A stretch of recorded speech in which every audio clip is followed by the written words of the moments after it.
এক অস্থির জেনারেশন তৈরি করেছি আমরা, বিলিভ অর নট। এই জেনারেশনের স্পেসিফিক কোনো লক্ষ্য নেই, এদের আদর্শে কোনো অ্যাম্বিশন নেই, পবিত্র কোনো মিশন নেই। এরা বই পড়ে না, নিউজ পেপার পড়ে না, আউটডোরে খেলাধুলাও এদের অনীহা। এরা রোদে হাঁটতে পছন্দ করে না, বৃষ্টিতে ভিজতে চায় না, কাদামাটি ঘাস লতাপাতা এদের অ্যালার্জি। এরা আধা কিলোমিটার গন্তব্যে যেতে আধা ঘন্টা রিস্কার জন্য অপেক্ষা করে। এরা অস্থির, প্রচণ্ড রকম অস্থির এক জেনারেশন। এরা অপরিচিত সিনিয়রদের সালাম দেবে না, পাশ কাটিয়ে হন হন করে চলে যাবে, অথবা গা ঘেঁষে পাড়া দিয়ে চলে যাবে। সরি বলার মন মানসিকতাও তাদের মধ্যে নেই। এরা অনর্থক তর্কে জুড়ে দেবে, না পাবেন বিনয়ী ভঙ্গি, না পাবেন কৃতজ্ঞতাবোধ। এদের উদ্ধত আচরণ, সদম্ভ চলাফেরায় আপনি ভয়ে কুঁকড়ে যাবেন।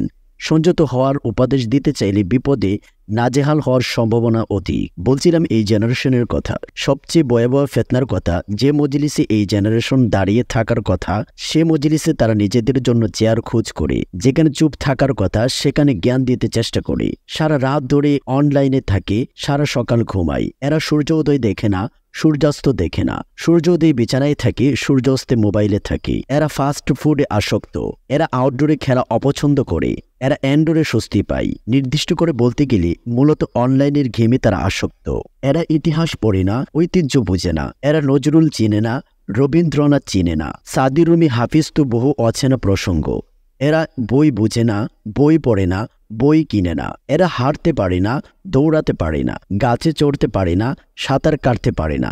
সাগর পাড়ি দেওয়ার সেই দুঃসাহসিকতা নাই, পাহাড় কেটে পথ তৈরি করার সেই অধম্য মনোবল নাই। এদের উচ্ছ্বাস নাই, আবেগ নাই, সৎ সাহস নাই। এদের না আছে মূল্যবোধ, না আছে শ্রদ্ধাবোধ, না আছে শৃঙ্খলাবোধ। কখন চলতে হবে, কখন থামতে হবে, কখন বলতে হবে, কখন শুনতে হবে, এরা জানে না। এরা না বুঝে সিনিয়রিটি, না বুঝে জুনিয়রিটি। আখেরাত অর্থাৎ মৃত্যুর পরে জীবন সম্পর্কে এদের স্পষ্ট ধারণা নাই। এরা সৃষ্টির উদ্দেশ্য জানে না। এরা সৃষ্টি স্রষ্টা সম্পর্কে উদাসীন। বস্তুর প্রতি এদের চরম আকর্ষণ। এরা টোটালি বস্তুবাদী, নিরেট বুকবাদী। পরবর্তী পৃথিবীর নেতৃত্ব এরা দিবে, ভাবতেই গা শিউরে ওঠে। যে কথাগুলো বললাম তা আপনি মানতে পারেন বা না পারেন, কথাগুলো কিন্তু আমি ভুল বলিনি। কথা হচ্ছে আপনাকে ভাবতে হবে, উত্তরণের উপায় বের করতে হবে। এই জেনারেশন বড্ড বই বিমুখ। এরা টেবিলে বসতে চায় না, এরা লাইব্রেরি চিনে না। আসুন এদের হাতে বই তুলে দেই, এদেরকে টেবিলে বসাই, প্রত্যেকটা বাসায় একটা মিনি লাইব্রেরি গড়ে তুলি। একটা বড়সড় বই বিপ্লব করতে হবে।